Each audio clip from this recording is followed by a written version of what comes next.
Hello everyone and welcome to my channel. आज मैं आप सबको 2022 में रिलीज़ हुई मराठी मूवी अनन्या एक्सप्लेन करने वाली हूँ।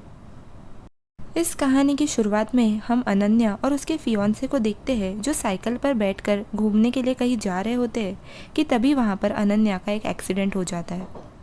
एक्सीडेंट के बाद अनन्या को एक हॉस्पिटल में एडमिट किया जाता है और यहीं से कहानी फ्लैशबैक में जाती है, जहाँ हम देखते हैं कि अनन्या अपने कॉलेज में सबसे होशियार स्टूडेंट्स में से एक थी। वो हमेशा फर्स्ट आती थी और उसे काफ़ी सारे अवार्ड्स मिलते थे। अब अनन्या आगे जाके एक सीए बनना चाहती थी। अब अनन्या की बात की जाए तो उसके परिवार में सिर्फ उसका बड़ा भाई धनंजय और उसके पिताजी ही थे। अब एक दिन अनन्या अपने पिताजी से बात कर रही होती है कि तभी उसके पिताजी उससे कहते हैं कि उसके लिए एक रिश्ता आया है, जिसके लिए पहले तो अनन्या मना कर देती है क्योंकि वो आगे की पढ़ाई करना चाहती थी, लेकिन फिर अपने पिताजी के कहने पर वो मान जाती है। अब अगले दिन लड़के वाले अनन्या को देखने के लिए उसके घर रिश्ता लेकर जाते हैं। अब जो लड़का अनन्या को देखने के लिए आया था उसका नाम था शेखर, और शेखर को अनन्या पहली नज़र में ही पसंद आ गई थी। अनन्या को भी शेखर बहुत पसंद आता है और फिर इन दोनों का रिश्ता तय कर दिया जाता है। फिर हम देखते हैं अनन्या के बाबा को, जो अपने बेस्ट फ्रेंड के साथ एक जगह पर ड्रिंक करने आते हैं क्योंकि वो बहुत खुश थे कि अनन्या की शादी एक अमीर घर में हो गई थी।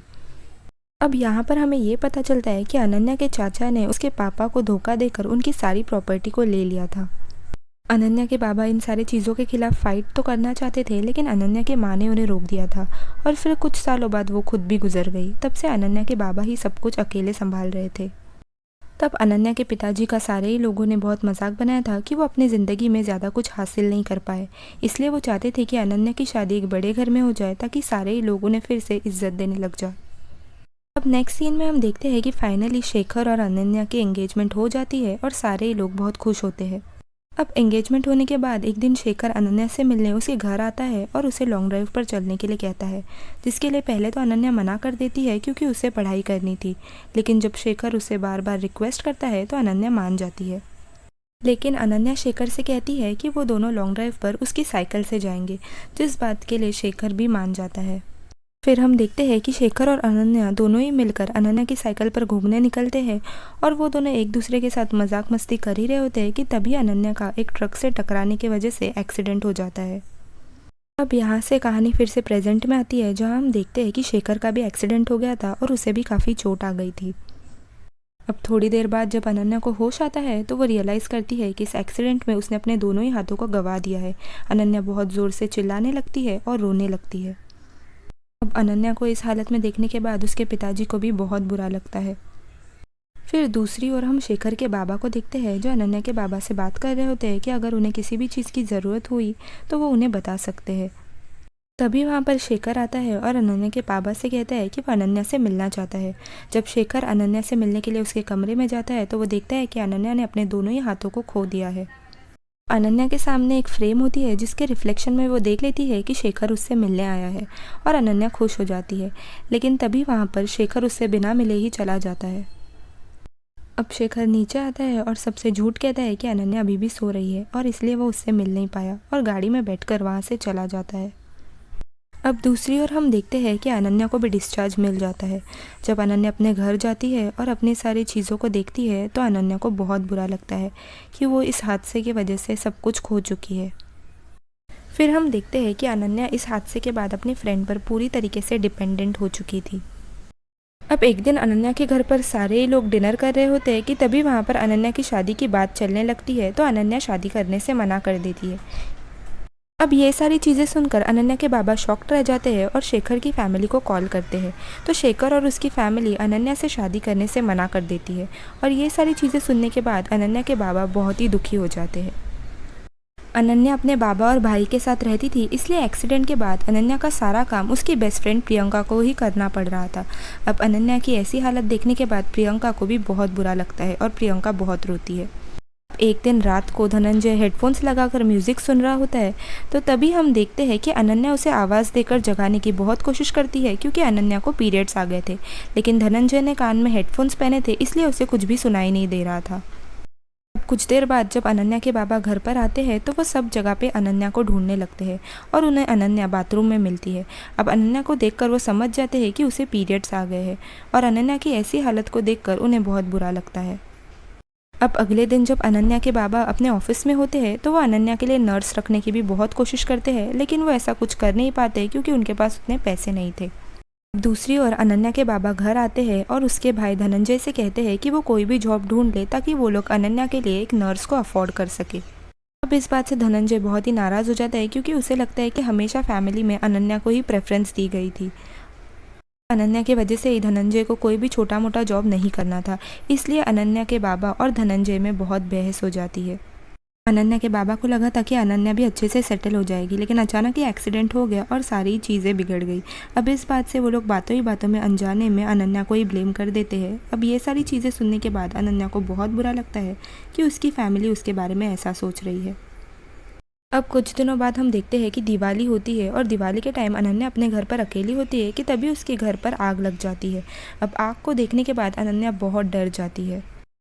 अनन्या घर पर अकेली होती है तो वो बाहर के सारे ही लोगों को आवाज़ देने लगती है, लेकिन दिवाली के कारण सारे ही लोगों ने पटाखे जलाए थे, इसलिए किसी तक भी अनन्या की आवाज़ पहुंच ही नहीं पाती। अनन्या दरवाज़ा खोलने की भी बहुत कोशिश करती है, लेकिन दरवाजे को बाहर से ही लॉक लगाया गया था। अब घर पर सब जगह ढूंढने के बाद अनन्या को एक फायर एक्सटिंग्विशर मिल जाता है, जिसे अपने पैरों में पकड़कर वो स्प्रे कर देती है और आग को बुझा देती है। अब इस हादसे की वजह से अनन्या डर तो गई थी, लेकिन उसमें एक कॉन्फिडेंस भी आ गया था कि वो अगर अपने पैरों को प्रॉपरली ट्रेन करे तो वो बहुत सारे कामों को कर सकती है। अब अनन्या अपने पैरों की मदद से अपनी बेडशीट को भी फोल्ड करती है और उसे ऐसा करते हुए प्रियंका देख लेती है और शॉक्ड रह जाती है। फिर हम देखते हैं कि प्रियंका अनन्या की मदद करने लगती है ताकि अनन्या के पैर स्ट्रॉन्ग हो सके और अनन्या अपना सारा काम खुद ही कर सके। फिर हम देखते हैं अनन्या एक एनजीओ को ज्वाइन हो जाती है जो डिसेबल्ड लोगों की मदद करते हैं ताकि वो अपना काम खुद ही कर सके और इंडिपेंडेंट हो सके। पहले तो अनन्या को बहुत दर्द होता है, लेकिन फिर भी वो कोशिश करती रहती है और आखिरकार अनन्या अपना सारा काम खुद ही करने लग जाती है। अब अनन्या कॉन्फिडेंट हो जाती है और ये डिसाइड करती है कि वो इस बार सीए की एग्ज़ाम भी देगी और इसीलिए जमकर पढ़ाई भी करती है। अब अनन्या का पेपर प्रियंका लिखने की कोशिश करती है, लेकिन अनन्या का स्पीड बहुत ही ज़्यादा था, इसलिए प्रियंका का भी हाथ दर्द करने लगता है। फिर अनन्या ये डिसाइड करती है कि वो अपना पेपर खुद ही देगी और इसलिए वो पैरों से लिखने की कोशिश करने लग जाती है। बहुत मेहनत करने के बाद अनन्या आखिरकार अपने पैरों से लिखना सीख ही जाती है। फिर हम देखते हैं एग्ज़ाम डे पर अनन्या अपने पैरों से ही अपना सारा पेपर कंप्लीट कर लेती है, वो भी वक्त से पहले। अब आखिरकार एग्ज़ाम का रिजल्ट आ जाता है और अनन्या फाइनली सीए बन जाती है। हाथ ना होने के बावजूद भी एग्ज़ाम देकर अनन्या सीए बन चुकी थी, इसलिए ये बात अखबारों में भी छप जाती है। अब जब ये सारी चीज़ें अनन्या और उसका परिवार देख लेते हैं तो वो बहुत रोने लगते हैं क्योंकि उन्हें पछतावा होता है क्योंकि उन्होंने अनन्या के साथ बहुत ही बुरी तरीके से बिहेव किया था। अब एक दिन अनन्या एक कैफ़े में जाती है और वो अपना खाना खा ही रही होती है कि तभी वहाँ पर एक लड़का आ जाता है जिसका नाम होता है जय दीक्षित, जो अनन्या से बातें करने लगता है और यहाँ पर हमें ये पता चलता है कि ये लड़का एक फ़ोटोग्राफ़र है। अब जय अनन्या की कहानी से काफ़ी इंस्पायर्ड हो गया था और उसे अनन्या पसंद थी, तो वो सबके सामने अनन्या को आई लव यू बोल देता है, जिसे सुनकर अनन्या भी शॉक्ड रह जाती है। अब अनन्या जय को रिजेक्ट करती है और वहाँ से चली जाती है। अब इसी दिन अनन्या का बर्थडे भी होता है, इसलिए जब वो घर आती है तो सारे ही लोग मिलकर उसका बर्थडे सेलिब्रेट करते हैं। अब अनन्या के बाबा और उसका भाई वो दोनों ही मिलकर अनन्या की माफ़ी मांगते हैं क्योंकि उन्होंने अनन्या के साथ बहुत ही गलत किया था। अब अनन्या भी उन लोगों को माफ़ कर देती है और सारे लोग मिलकर अनन्या का बर्थडे सेलिब्रेट करते हैं। अगले दिन अनन्या अपने परिवार के साथ एक पार्क में घूमने जाती है तो वहीं पर उससे मिलने के लिए जय आ जाता है, जिसे देखकर अनन्या शॉक्ड रह जाती है कि जय वहाँ पर क्या कर रहा है। अब जय वहाँ पर सारे ही लोगों से हंसी खुशी मिलता है और सबके सामने अनन्या को प्रपोज कर देता है। अब ये सारी चीज़ें देखने के बाद घर के सारे ही लोग शॉक्ड रह जाते हैं, लेकिन अनन्या जय पर गुस्सा हो जाती है और वहाँ से चली जाती है। अब अगले दिन अनन्या जब एनजीओ जाती है तो एनजीओ को चलाने वाली एक औरत किसी काम से बाहर जा रही होती है, तो वह अनन्या से कहती है कि एनजीओ देखने के लिए एक क्लाइंट आने वाला है तो वो उसको एनजीओ दिखा दे, जिस बात के लिए अनन्या भी मान जाती है। अब अनन्या जब वो क्लाइंट से मिलने जाती है तो उसे पता चलता है कि ये क्लाइंट कोई और नहीं बल्कि शेखर है। शेखर जानबूझकर क्लाइंट बनकर अनन्या के एनजीओ में आया था ताकि वो अनन्या से मिल सके और उससे माफ़ी मांग सके। अब शेखर अनन्या को देखकर अनन्या की माफ़ी मांगने की बहुत कोशिश करता है, लेकिन अनन्या ऐसे बिहेव करती है जैसे वो शेखर को जानती ही नहीं है और उससे बहुत ही नॉर्मली बात करने लगती है जैसे वो एक क्लाइंट से बात करती। वो उसे पूरा एनजीओ भी घुमाती है।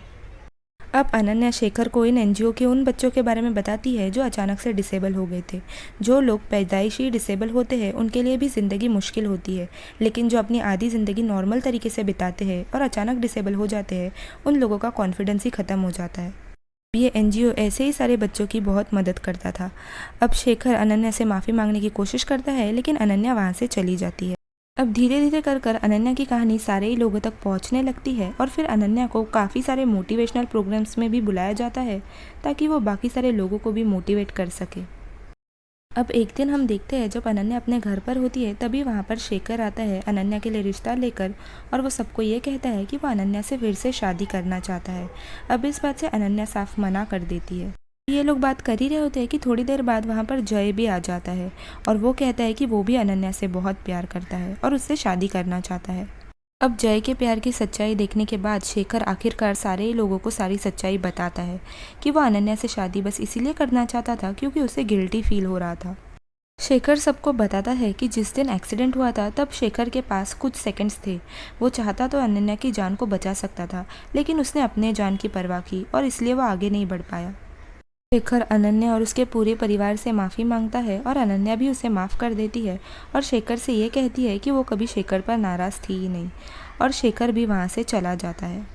शेखर के जाने के बाद जब जय अनन्या को प्रपोज करता है तो अनन्या उस पर गुस्सा हो जाती है क्योंकि उसे लगता है कि जय उससे शादी सिर्फ सिंपैथी की वजह से करना चाहता था। अनन्या गुस्से में वहाँ से जाने लगती है तो जय उसे रोक लेता है और उसे कहता है कि वो अनन्या से सच्चा प्यार करता है क्योंकि अनन्या की कहानी उसे इंस्पायर करती है।